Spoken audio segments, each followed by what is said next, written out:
Remue ménage. Remue ménage.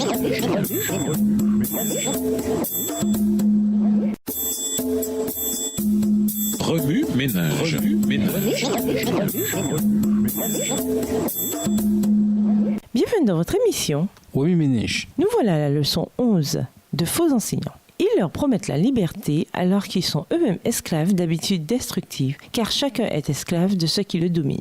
De Pierre 2, le verset 19. Le premier faux enseignant s'est manifesté dans la demeure même de nos premiers parents. C'était Satan, déguisé en serpent. Il amena Ève à croire ses mensonges au sujet du caractère de Dieu et la poussa, ainsi qu'Adam, à manger du fruit défendu. Source tarie et robinet obstrué ou gelé. Lisons 2 Pierre 2, le verset 17.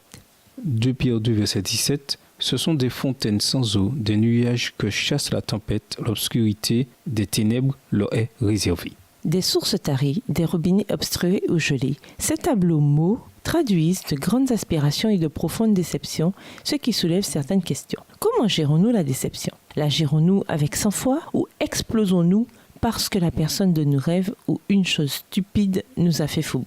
Voici une situation semblable. Presque tout le monde croit implicitement qu'un professeur ou un enseignant transmet honnêtement le savoir, ce qui permet aux étudiants studieux d'examiner ou d'appliquer le sujet enseigné et d'apprendre les concepts nécessaires pour atteindre leur objectif académique. Cependant, il arrive parfois que des gens sans scrupules, de faux enseignants, se glissent dans le groupe. Chose étrange, on trouve également de faux enseignants dans les églises.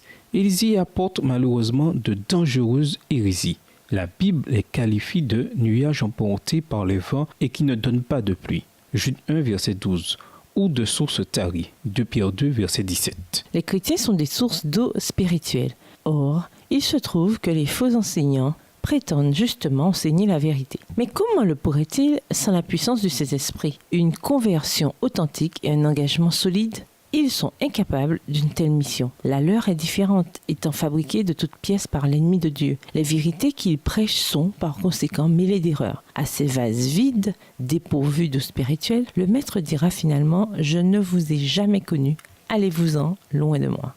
Les leçons de ce trimestre nous apprennent que l'impétueux Pierre, lequel renia grossièrement Jésus, reçut une seconde chance. Dans sa grâce, Jésus lui dit « Prends soin de mes brebis ».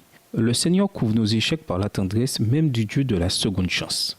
Dans la leçon de cette semaine, vous rencontrerez un Pierre moins impétueux, un Pierre tempéré par la grâce tandis qu'il s'efforce de nourrir le troupeau de Dieu. Dans 2 Pierre 2, les versets 1 à 3 et 12 à 22, l'apôtre nous met en garde contre les faux prophètes qui rôdent autour de nous et les faux enseignants au sein de l'Église. Et il conclut « Le jour du Seigneur viendra comme un voleur.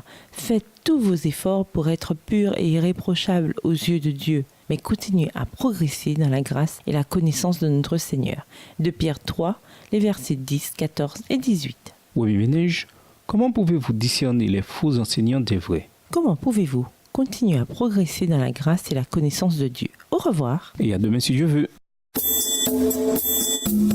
Remue ménage. Remue ménage.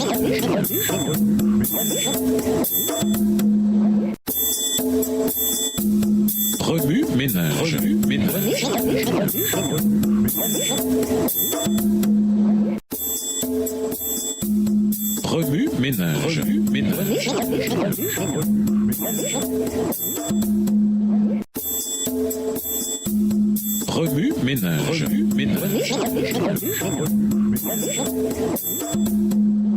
Bienvenue dans votre émission Remue ménage. Nous voilà à la leçon de dimanche. Y regarder à deux fois.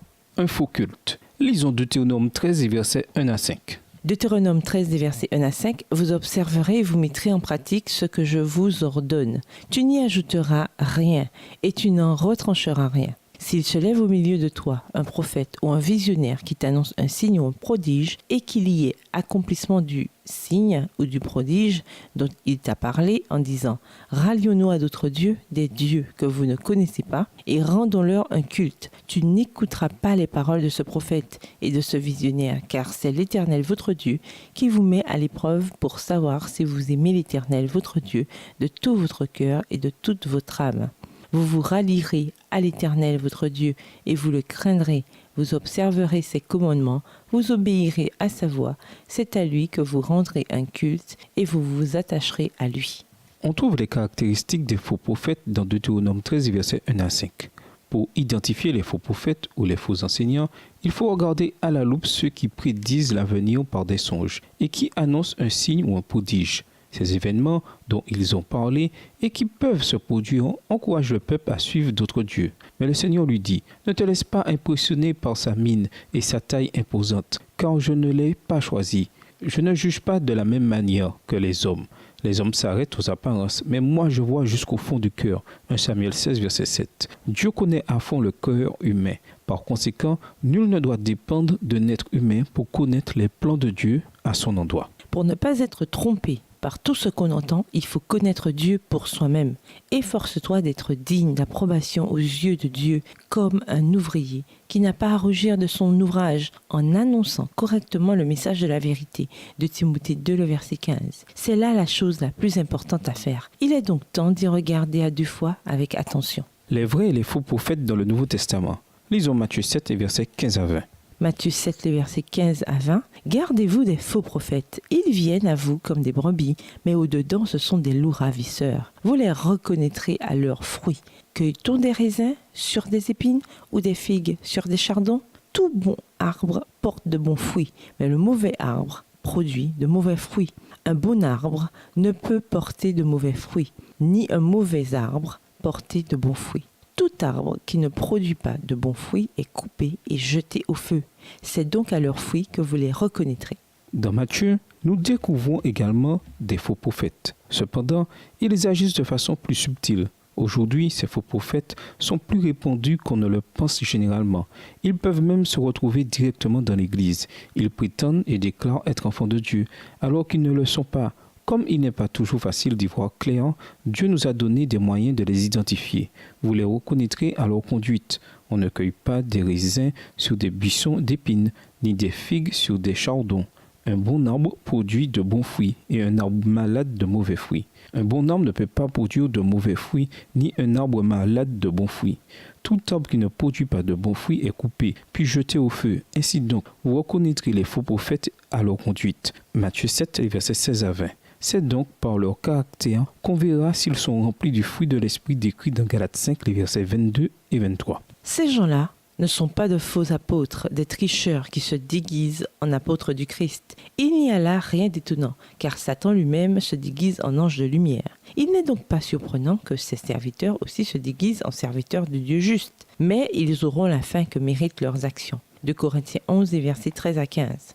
Un jour, Satan lui-même essaiera de tromper le peuple de Dieu. Apparaissant comme un messager de la vérité, il prononcera des paroles subtiles qui, bien qu'ayant la saveur de la vérité, contredisent la parole de Dieu, exactement comme en Éden, où il a dit à Ève, « Pas du tout, vous ne mourrez pas ».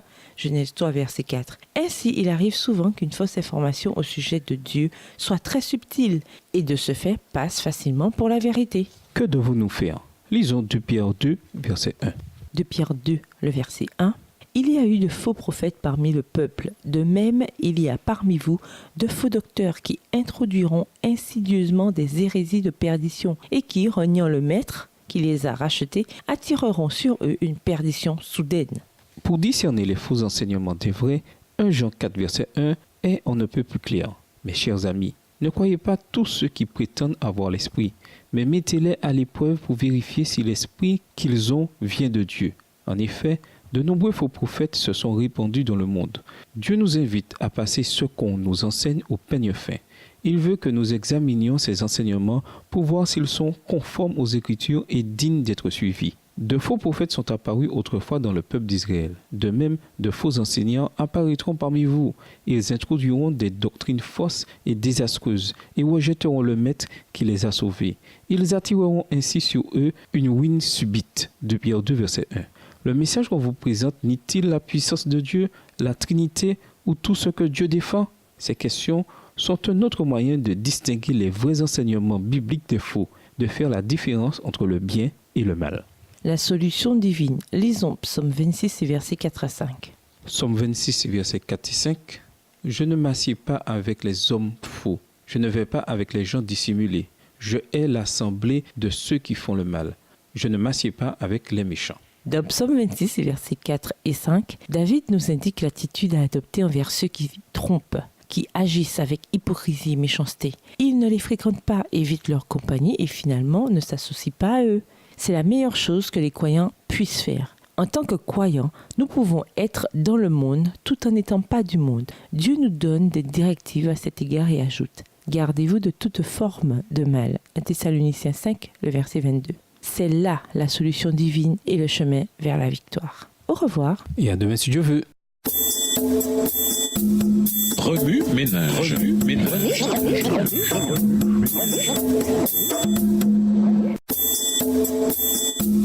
Remue ménage. Remue ménage.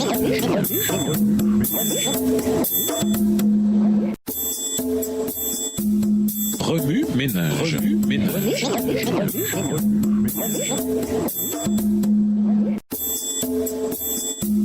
Remue ménage. Remue ménage. Bienvenue dans votre émission. Remue ménage. Nous voilà à la leçon de lundi, affronter les menaces. Lisons de Pierre 3, le verset 9. 2 Pierre 3, verset 9. Le Seigneur ne retarde pas l'accomplissement de sa promesse, comme quelques-uns le pensent. Il use de patience envers vous. Il ne veut pas qu'aucun périsse, mais il veut que tous arrivent à la repentance. De nos jours, les faux prophètes et les faux enseignants sont autant un problème au sein de l'Église qu'au jour de l'Église primitive. Jésus assura l'avenir de son Église en formant lui-même les 12 disciples. Il mit les croyants en garde contre les faux bergers et les en protégea. Pierre, le plus impulsif des 12 disciples, renia le Christ, puis fut réintégré et reçut la responsabilité solennelle de prendre soin du troupeau. Plusieurs disciples avaient déjà participé aux souffrances du Sauveur, et bientôt une persécution plus effroyable encore s'abattrait sur les croyants. Ceux qui s'étaient signalés comme docteurs et chefs de l'Église ne tarderaient pas à donner leur vie pour la cause de l'Évangile. Bientôt, des loups cruels s'introduiraient au milieu du troupeau et ne l'épargneraient guère. Mais cette perspective ne décourageait nullement ceux qui avaient placé leur espoir en Christ. Par des paroles de réconfort et d'espoir, Pierre essayait de détourner la pensée des chrétiens de leurs épreuves présentes et futures pour la fixer sur un héritage qui ne se peut ni corrompre, ni souiller, ni flétrir. Tandis qu'ils exaltaient ainsi la parole certaine de la prophétie, guide infaillible en période de trouble, l'apôtre mettait solennellement en garde l'Église contre les pseudo-prophéties des faux docteurs. Ceux-ci introduiraient des sectes pernicieuses et ils renieraient même le Seigneur. L'apôtre les comparait à des fontaines sans eau, à des nuées que chasse un tourbillon. L'obscurité des ténèbres leur est réservée. Et il ajoutait, leur dernière condition est pire que la première, car mieux valait pour eux n'avoir pas connu la voie de la justice que de se détourner après l'avoir connue du saint commandement qui leur avait été donné. Cependant, tous ne tomberont pas dans les pièges de Satan. Lorsque la fin du monde approchera, ceux qui seront restés fidèles au Seigneur sauront discerner les signes des temps, alors qu'un grand nombre de chrétiens de profession renieront leur foi par leurs œuvres, un reste demeurera ferme jusqu'à la fin. Pour les fidèles qui passaient par des épreuves, le retour de Jésus semblait tarder depuis longtemps, mais l'apôtre les rassura. Le Seigneur ne tarde pas à réaliser sa promesse comme certains le pensent. Il ne veut pas que qui que ce soit aille à sa perte. Au contraire, il veut que tous aient l'occasion de se détourner du mal. 2 Pierre 3, verset 9. Jusqu'à ce que Jésus revienne, il y aura de faux enseignants au sein de l'Église. Ne les laissons pas nous empêcher de croire en Jésus ou de répandre l'Évangile. Remue ménage, comment restez-vous inébranlable au sein des controverses entre dirigeants justes et dirigeants injustes? Comment vous assurer que ce que vous croyez et enseignez est conforme à l'Évangile de Jésus? Au revoir. Et à demain si je veux. Remue ménage. Remue ménage.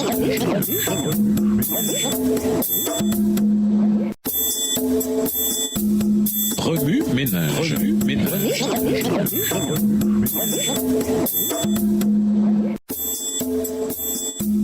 Remue ménage. Remue ménage.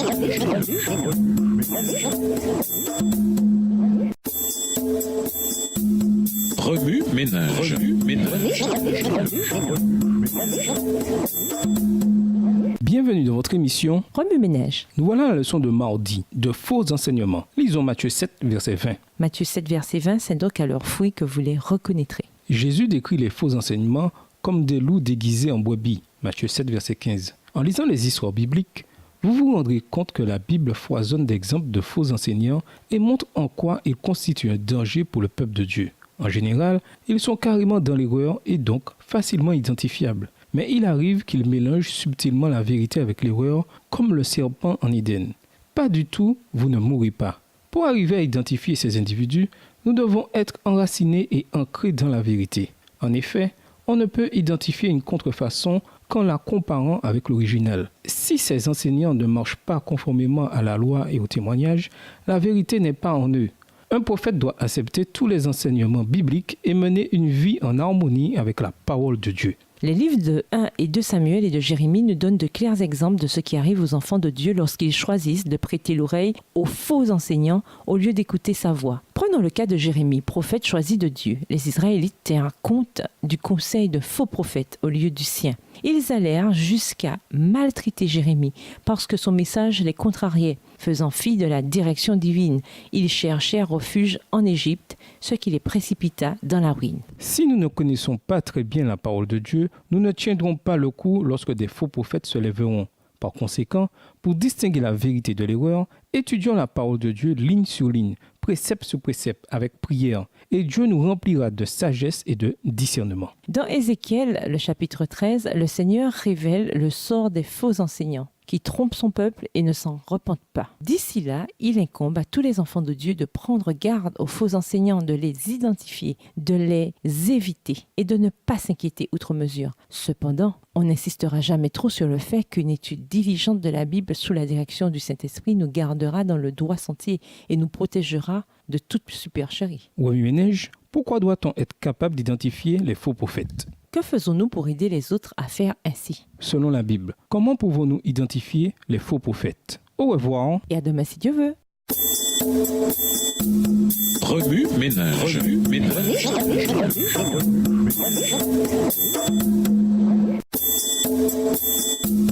Remue ménage. Remue ménage.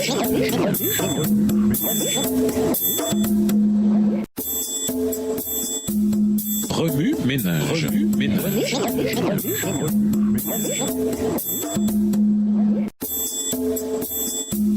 Remue ménage. Remue ménage.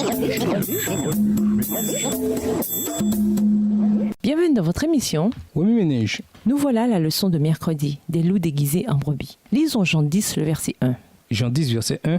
En vérité, je vous le dis, celui qui n'entre point par la porte dans la bergerie, mais qui y monte par un autre côté, celui-là est un voleur et un brigand. La métaphore des loups déguisés en brebis exprime les tensions méchantes et la tromperie. Mais plus important encore, elle peut symboliser l'ennemi de nos âmes. Sous le déguisement du fidèle disciple du berger, Satan s'infiltre dans le troupeau, notre cœur ou l'Église. Il s'ingénie à tromper et à fourvoyer les vraies brebis en créant des situations calamiteuses et destructrices, en défiant et contestant leurs croyances, la Bible et les doctrines, jetant ainsi le doute dans leur esprit. Cependant, le berger se rassure, confiant que ces vraies brebis connaissent ses paroles et sachant que lorsqu'il marche devant elles, les brebis le suivent parce qu'elles connaissent sa voix. Jean 10, verset 4. Voici quelques moyens de vous protéger vous-même. Premièrement, connaître la voix de Jésus. Connaissez-vous la voix de Jésus? Êtes-vous capable de distinguer sa voix de celle des faux prophètes ou des faux enseignants? Dans Luc 21, verset 8, Jésus nous dit de prendre garde de ne pas être séduit, car de nombreux faux messies viendront avec toutes sortes de prétentions. Il nous prévient en ces termes. Faites attention, ne vous laissez pas tromper, car beaucoup d'hommes viendront en usant de mon nom et diront « Je suis le Messie » et « Le temps est arrivé », mais ne les suivez pas. Deuxièmement, déterminer la vérité afin de reconnaître l'erreur. Comment peut-on déterminer la vérité et l'erreur en ces derniers jours? Simplement en étudiant la parole et en veillant par la prière constante. Veiller et prier, c'est plus que prier cependant. C'est demander un esprit de discernement pour différencier les faux enseignants des vrais. Troisièmement, savoir où regarder dans la Bible. Lorsque nous sommes en but à de faux enseignements, la Bible nous donne des instructions qui nous aident à déterminer la vérité. Voici quelques passages utiles. 1. L'authenticité de la Bible. 2 Timothée 3, verset 16, 2 Pierre 1, verset 21. 2. Les faux enseignants. Ésaïe 8, verset 20. 3. Les observations de Jésus-Christ. Matthieu 24, les versets 26 et 27. Et 4. La prière constante. 1 Thessaloniciens 5, verset 17. Remue-ménage. Avec l'acronyme CONFIANCE, Mettez sur pied un guide vous permettant d'éprouver de faux enseignements. Montrez-le ensuite à votre classe de l'école du sabbat. Pourquoi Jésus a-t-il autant insisté sur la question des faux prophètes au temps de la fin? Vous est-il arrivé d'avoir affaire à un faux prophète? Dans l'affirmative, partagez votre témoignage. De faux enseignants ont martelé la théorie évolutionniste. Quelle a été votre expérience dans cette situation? Au revoir. Et à demain si Dieu veut. Remue-ménage. Remue-ménage.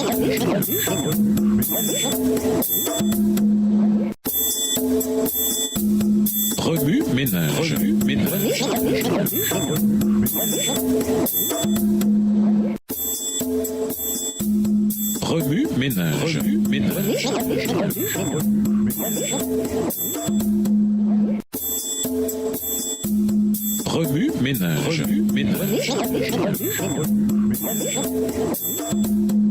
Bienvenue dans votre émission. Remue-ménage. Nous voilà à la leçon de jeudi. Leçon tirée d'un fusil. Lisons 2 Pierre 2, les versets 1 et 2. 2 Pierre 2, les versets 1 et 2. Il y a eu de faux prophètes parmi le peuple. De même, il y a parmi vous de faux docteurs qui introduiront insidieusement des hérésies de perdition et qui, reniant le maître qui les a rachetés, attireront sur eux une perdition soudaine. Beaucoup les suivront dans leur dérèglement et à cause d'eux, la voix de la vérité sera calomniée. Lee caresse le canon de fusil de calibre 32. Comme il se sent puissant, c'est la première fois qu'il a un fusil. Il faut dire qu'il n'a jamais eu grand-chose. Pas de père, pas d'argent. Mais maintenant, tout change si rapidement. Big Al, son mentor et ses acolytes lui offrent de lui enseigner la vraie vie et plus encore. Lee sourit. Il a encore un petit magot caché provenant de la dernière contrebande à l'insu de Big Al. Du moins, c'est ce qu'il pense. Il en est ainsi jusqu'au jour où Al se pointe. Où est l'argent, compte-t-il? J'ai dit, où as-tu mis l'argent? Cet homme modèle de Lee presse maintenant le canon du fusil très fort sur la tempe du jeune garçon et appuie sur la gâchette. Le pauvre Lee s'écroule raide mort sur le plancher. Sans le moindre regard en arrière, son enseignant enjambe son corps et sort de la pièce. Ne nous arrive-t-il pas à nous aussi de regarder aux mauvaises personnes et aux mauvaises choses? Pour Lee, Big Al et son fusil étaient des enseignants super, mais pas pour les bonnes raisons. Pierre nous dit que certains des faux enseignants, comme Big Al, font la promotion de leur hérésie avec délice. 2 Pierre 2, les versets 1 et 2. Nous ne tirons pas, ne volons pas, ne tuons pas, certes. Mais qu'en est-il des leçons que nous enseignons aux autres par notre manière de vivre? Prenez par exemple notre commérage sur cette fille à l'église qui est tombée enceinte, ou sur cette femme en arrière qui porte des vêtements moulants. Ce sont les seuls qu'elle possède. Nous le faisons tous, n'est-ce pas? Nous tirons sur les gens avec nos paroles mesquines, nous leur dérobons leur joie, leur faisons des croche-pieds pour atteindre nos objectifs. Nous remplissons ainsi notre vie de choses insignifiantes qui nous enseignent de fausses valeurs.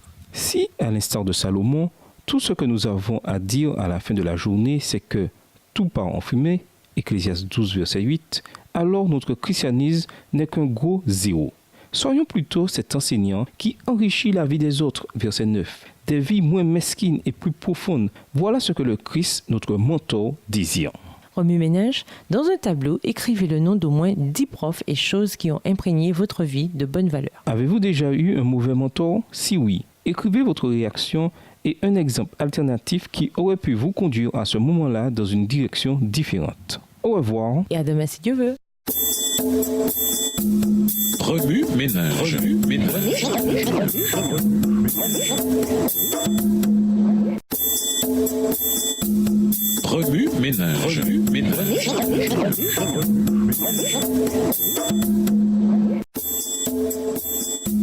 Remue-ménage. Remue-ménage.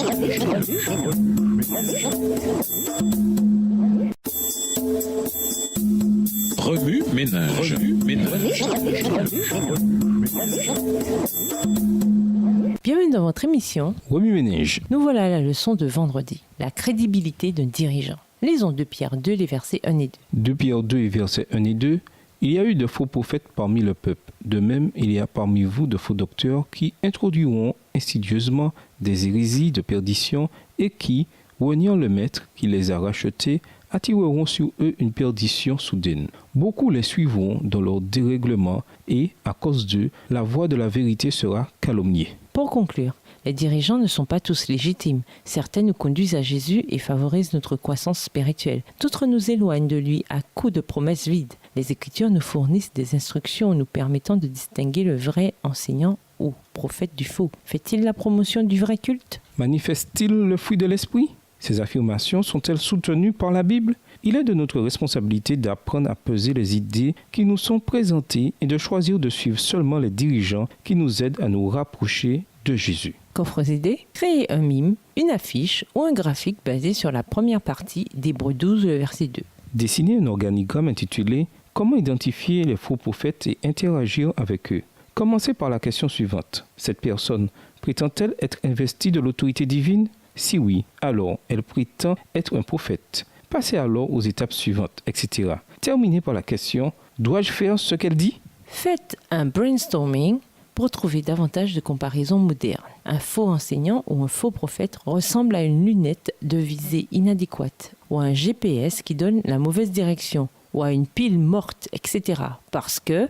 Rédigez une lettre imaginaire de Jésus à l'un des faux enseignants dont parle Pierre. Quel serait, à votre avis, son principal objectif? Faites une liste des similarités et des différences entre un loup déguisé en brebis et une personne carrément dans l'erreur, comme Pierre l'a été en maintes occasions. Posez la question suivante à 3 personnes de l'âge de vos parents ou plus âgées et à 3 personnes plus jeunes que vous. Quelles caractéristiques ou comportements peuvent vous pousser à réexaminer la crédibilité d'un dirigeant? Au revoir. Et à demain si Dieu veut. Remue-ménage.